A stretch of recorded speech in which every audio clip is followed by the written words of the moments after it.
The flood recedes.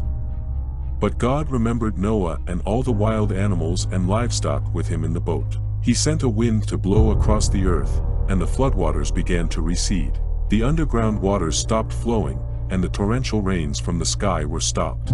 So the floodwaters gradually receded from the earth. After 150 days, exactly 5 months from the time the flood began, the boat came to rest on the mountains of Ararat. 2.5 months later, as the waters continued to go down, other mountain peaks became visible. After another 40 days, Noah opened the window he had made in the boat and released a raven.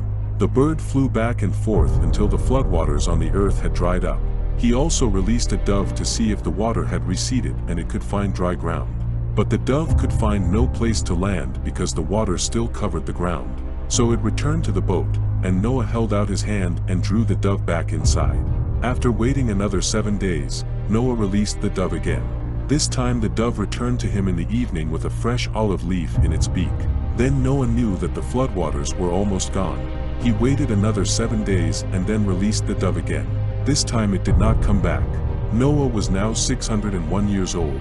On the first day of the new year, 10.5 months after the flood began, the floodwaters had almost dried up from the earth. Noah lifted back the covering of the boat and saw that the surface of the ground was drying. 2 more months went by, and at last the earth was dry.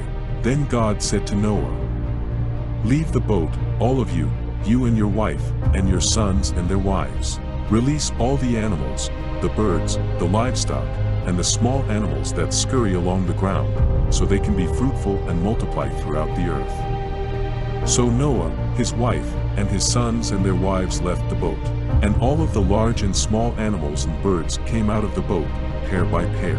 Then Noah built an altar to the Lord, and there he sacrificed as burnt offerings the animals and birds that had been approved for that purpose.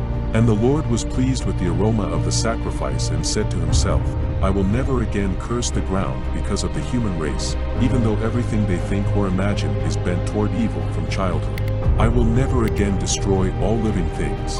As long as the earth remains, there will be planting and harvest, cold and heat, summer and winter, day and night." Would you like to hear more about the Bible?